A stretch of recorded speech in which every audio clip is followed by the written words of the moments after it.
Hello future doctors, welcome back to our channel Ayurvedic future. तो doctors, आज अपन complete करेंगे अपना नेक्स्ट चैप्टर जिसका नाम है दोषों की छह वृत्ति। ठीक है, इसके कारण और लक्षण। देखो, ये चैप्टर वेरी वेरी इंपॉर्टेंट है। जैसे कि अपन ने बाकी के चैप्टर्स में बताया कि कौन सा इंपॉर्टेंट है, कौन सा इंपॉर्टेंट नहीं है। जो दोषों की छह वृत्ति है वेरी इंपॉर्टेंट है, क्योंकि यहाँ से एमसीक्यू डायरेक्ट एग्जामिनर श्लोक का टुकड़ा दे के एमसीक्यू पूछता है, प्लस 5 नंबर में क्वेश्चन पूछने के पूरे पूरे चांसेस हैं। पूरा क्वेश्चन आपसे पूछ लेगा कि पित्त की छह वृद्धि बताइए, वात की छह बताइए, ऐसे करके वो आपसे क्वेश्चन पूछ लेगा और चौक का एक टुकड़ा उठा के आपसे एमसीक्यू पूछ लेगा। तो चलिए अपन स्टार्ट करते हैं अपना चैप्टर जिसका नाम है दोषों की छह वृत्ति। तो देखो, सबसे पहले अपन पढ़ेंगे दोषों के छह के कारण, कि जो अपने दोष होते हैं वात पित्त कफ, इनके छह होने के मतलब कि इनमें कमी आने के क्या क्या कारण हो सकते हैं।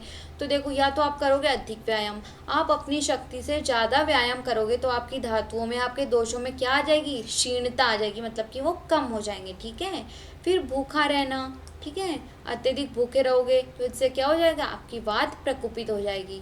चिंता करना, अत्यधिक शोक क्रोध ये सब करना, वृक्ष आहार विहार करना, ठीक है, और अल्प मात्रा में आहार, मतलब कि आप कम आहार करोगे तो इससे आपके दोषों में क्या आ जाएगी, क्षीणता आ जाएगी, आपकी धातुएं पूरी तरह नहीं बनेंगी। तेज हवा से, धूप से, ठीक है, और भय लगना, मतलब कि आपको बहुत ज़्यादा भय लग रहा है। ऐसे ही कारणों से और भी अनेक कारण हो सकते हैं, उनसे क्या हो जाता है, अपने जो दोष होते हैं उनमें क्या हो जाता है, क्षय हो जाता है, मतलब कि कमी आ जाती है। ठीक है, फिर दोषों के छह के लक्षण, ये तो हो गए अपने कारण। अब अपन देखते हैं इसके लक्षण, क्या कि क्या क्या लक्षण हो जाते हैं। तो देखो, अपने दोष कितने हो गए, वेरी इजी क्वेश्चन, सबको ही पता है। दोष अपने कितने होते हैं, वात पित्त कफ, इन सब के भी क्या होते हैं, क्षय के कारण भी होते हैं, मतलब कि हीनता के कारण, कम होने के, और वृद्धि के कारण भी यहाँ पे होते हैं। ठीक है, तो वात क्षय के कारण देखो क्या क्या हो सकते हैं, मंद चेष्टा, मतलब कि आपकी जो शारीरिक चेष्टाएं होती हैं, काम करने की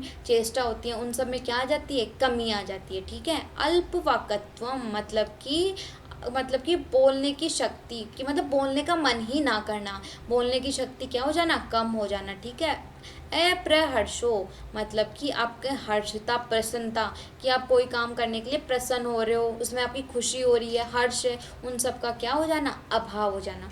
मूड संज्ञता, मतलब कि जो आपकी मूड संज्ञा, मतलब कि आपकी जो संज्ञा है, क्रिया करने की जो चेष्टाएं होती हैं वो सब करने की नष्ट हो जाना। ठीक है, मूड संज्ञता मतलब कि चेंज होते रहना, संज्ञा का अल्प हो जाना। तो ये सारी किसमें हो जाएंगी, अपनी वात क्षय के कारण से। आपको एग्जामिनर दे देगा मंद चेष्टा किसका लक्षण है, वात क्षय, वात वृद्धि, कफ क्षय, पित्त क्षय।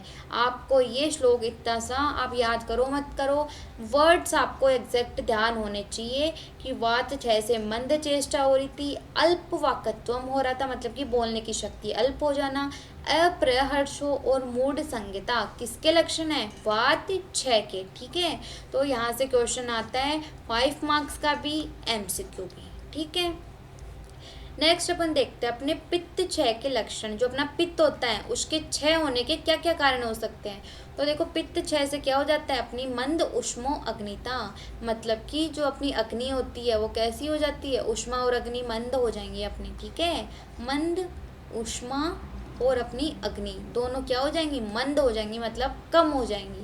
निष्प्रभत्वम, प्रभा मतलब कि आपका जो कॉम्प्लेक्शन होता है उसमें भी क्या आ जाएगी, कमी आ जाएगी। तो जठराग्नि की मंदता, जब अपनी जठराग्नि मंद हो जाएगी तो उससे क्या हो जाएगा, अपना जो आहार है वो पूरी तरह से पच नहीं पाएगा, और क्या हो जाएगी, अपने आम की उत्पत्ति हो जाएगी, और वो किस में बदल जाएगा, आम विष में, जिससे अपने अनेक रोग उत्पन्न हो सकते हैं। ठीक है, और शरीर की उष्मा, जो अपने शरीर की उष्मा होती है वो भी क्या हो जाएगी, मंद हो जाएगी, मतलब जो अपने अंदर गर्मी होती है, टेम्परेचर होता है, उसका रेगुलेशन नहीं होगा तो हर टाइम अपन को कैसा लगेगा, हर टाइम अपन को शीत का अनुभव होगा, मतलब कि ठंड लगेगी। ठीक है, मतलब कि जो अपनी प्रभा हानि है, मतलब कि अपना कॉम्प्लेक्शन है उसके कलर में अपनी कांति क्या हो जाएगी, कम हो जाएगी, अपना रंग फीका फीका पड़ जाएगा। ठीक है, फिर अपन नेक्स्ट देखते हैं अपने कफ क्षय के लक्षण। तो ये थे अपने पित्त क्षय के। पित्त क्षय में भी मंद उष्मतो अग्निता निष्प्रभत्वम, कोई सा भी वर्ड उठा के आपसे एमसीक्यू पूछ सकता है, या फिर ये क्वेश्चन आया हुआ है कि रंजक पित्त को बताते हुए पित्त क्षय के लक्षण बताइए। तो आपको पूरा पता होना चाहिए, ठीक है। अब इतना सा एग्जामिनर आपको 2.5 नंबर में पूछ रहा है, तो आप ये 3 वर्ड का श्लोक भी नहीं लिखोगे तो वो हिंदी में तो आपको नंबर नहीं देगा। तो ये 3 वर्ड का श्लोक जो कि सिर्फ नाम का है, ये तो आप एटलीस्ट याद कर ही सकते हो, बिकॉज आयुर्वेद वांट्स श्लोक, ओके। नेक्स्ट अपन बात करते हैं अपने कफ क्षय की, मतलब कि कफ में कमी होने के क्या क्या कारण हो सकते हैं। तो देखो श्लेष्म, कारण तो अपन ने देख ली, लक्षण क्या क्या हो सकते हैं। श्लेष्म क्षय मतलब कि श्लेष्मा के क्षय से, श्लेष्मा मतलब कि अपना कफ, इसके क्षय से क्या होता है, रुक्षता, रुक्षता आ जाएगी अपने शरीर में। क्यों? क्योंकि कफ का काम ही क्या होता है, अपन को स्निग्धता, गुरुता देना। तो जो कफ है उसकी स्निग्धता कम हो गई तो उससे क्या आ जाएगा, अपने धातुओं में रुक्षता आ जाएगी। अंतर्दाह मतलब कि अंगों में क्या आ जाएगी, अपने जो अंग भीतरी अंग होते हैं उनमें क्या लग जाएगी, दाह लग जाएगी, ठीक है। आमाशय इत्र श्लेष्म शून्यता संधि शैथिल्यम तृष्णा दौर्बल्यम प्रजागरणम च, मतलब कि जो अपने अंग हैं उन सब में क्या आ जाएगी, शून्यता आ जाएगी, मतलब कि कोई भी एक्टिविटी नहीं होगी, अपना शरीर क्या हो जाएगा, एकदम नल हो जाएगा, शून्य, ठीक है। संधि शैथिल्य, जो अपनी संधियाँ उनमें क्या आ जाएगी, शिथिलता, संधियाँ मतलब कि जॉइंट्स, ठीक है, उनमें शिथिलता आ जाएगी। तृष्णा मतलब कि अत्यधिक मात्रा में अपन को प्यास लगना, दुर्बलता आ जाना।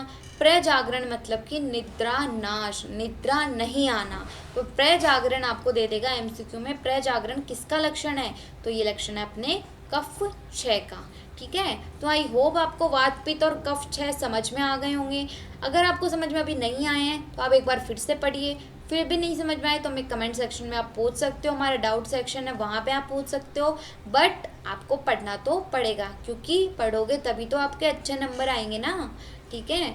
फिर आपको दुर्बलता, निद्रा न आना, ये हो गया अपने कफ क्षय के लक्षण। नेक्स्ट अपन बात करते हैं अपनी वृद्धि के लक्षण, ये तो हो गए अपने क्षीण होने के कारण। नेक्स्ट अपन देखेंगे कि जो दोष होते हैं उनकी वृद्धि मतलब कि वो प्रकोप किस कारण से हो जाते हैं। तो देखो दोष, धातु, मल, इन सब की वृद्धि के जो समान द्रव्य होते हैं वो कारण होते हैं। अगर आप दोष, जो आपका दोष है उसी के प्रकोपित आप वो लोगे या आहार विहार लोगे तो आपका दोष क्या हो जाएगा, वृद्धि हो जाएगा। जैसे कि धातु, अगर आपको मांस धातु की वृद्धि करनी है तो आप किसका सेवन करोगे, मांस का सेवन करोगे, तो इससे क्या हो जाएगा, आपकी वृद्धि हो जाएगी, ठीक है।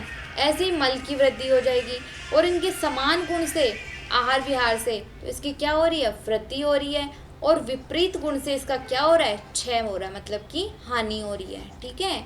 तो ये आपको सिद्धांत पता होगा, जो अपना सामान्य विशेष सिद्धांत होता है, कि जो अपना सामान्य विशेष सिद्धांत होता है इसी के आधार पर अपनी क्या है, दोषों की क्षय वृद्धि है, ठीक है।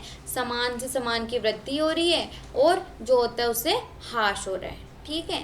फिर देखो कुछ एग्जाम्पल हैं, जो आप देखो कटु तिक्त कषाय और रुक्ष शीत आदि जो द्रव्य होते हैं उनसे क्या होता है, अपनी वात की वृद्धि हो जाती है, क्योंकि वात का गुण ही क्या है, रुक्ष शीत, और जो कटु तिक्त कषाय होते हैं इसमें क्या होते हैं, वात प्रधान, ठीक है। तो वात की वृद्धि एमसीक्यू पूछ लिया जाता है जनरली यहाँ से। अम्ल, लवण, कटु, क्षार, उष्ण, तीक्ष्ण आदि से किसकी वृद्धि हो रही है, अपने पित्त की वृद्धि। स्निग्ध, गुरु, मधुर, सांद्र, पिच्छल आदि इनसे क्या हो रहा है, कफ की वृद्धि हो रही है, ठीक है। तो ये एमसीक्यू यहाँ से पूछ सकता है, ध्यान रखना कौन से मतलब कि रस में किसकी वृद्धि हो रही है, ठीक है। फिर देखो ये क्वेश्चन मोस्टली यहाँ पे बहुत बार पूछा गया है, हर एग्जाम में ये देखने को मिलता है, ये क्वेश्चन दे देगा शीत और रुक्ष गुण से किसका प्रकोप हो रहा है, तो वात का प्रकोप, ध्यान रखना। उष्ण और तीक्ष्ण से किसका हो रहा है, पित्त का प्रकोप, और उष्ण और स्निग्ध इससे क्या हो जाएगा, अपने कफ का प्रकोप। तो ये एमसीक्यू मेनली अपन को देखने को मिलता है, बहुत बार ये पूछ लिया जाता है, ठीक है। नेक्स्ट अपन देखेंगे अपनी वात वृद्धि के लक्षण। अपन ने वात क्षय के लक्षण देख लिए, अब अपन देखेंगे वात वृद्धि की, जो अपनी वात है वो बढ़ जाती है, उसके क्या क्या कारण हो सकते हैं। तो देखो वात वृद्धो वाक पारुष्य, मतलब कि बोलने में अपने कर्कशता, मतलब कि अपन बोलते हैं ना कि इसकी बोली तो बहुत कड़वी है, तो उसी प्रकार से कठोर शब्द मतलब कि रुक्षतापूर्ण जो शब्द निकलते हैं वो। कार्शर्य मतलब कि कृशता आ जाना, कार्षण्य मतलब कि अपने शरीर में कालापन आ जाना, ठीक है। गात्र स्फूर्णम उष्ण कामिता निद्रा नाशो, मतलब कि जो अपने अंग होते हैं उनमें क्या आ जाता है, कंपन होने लगता है, ठीक है। और उसको उष्ण आहार विहार की मतलब गरम गरम खाना खाने की क्या होने लगती है, इच्छा होने लगती है। निद्रा नाश मतलब कि उसकी निद्रा का नाश हो जाता है, ठीक है। बल क्या हो जाता है, अपना अल्प हो जाता है। और गाढ़ा मल, मतलब कि मल अपना है वो गाढ़ा हो जाता है, उससे अपन को क्या हो जाता है, कॉन्स्टिपेशन की जो मेनली प्रॉब्लम होती है वो किससे होती है, वात वृत्ति से। ठीक है, तो ये आपसे एमसीक्यू में कोई भी वर्ड उठा के दे सकता है, आपसे पूछ सकता है, प्लस यहाँ से बड़ा क्वेश्चन बनेगा। ठीक है, फिर पित्त वृत्ति के लक्षण, तो अपन पित्त वृत्ति के लक्षण देखें तो क्या देखो, पित्त अवभासता, संताप है, शीत कामित्वम, अल्पनित्रता मतलब कि त्वचा का पीला होना, शरीर में संताप का बढ़ना, शीत आहार विहार की इच्छा, मतलब पित्त कैसा होगा अपना, उष्ण हो गया, तो इसकी वृद्धि से अपन को क्या हो जाएगा, शीत आहार विहार की इच्छा रहेगी।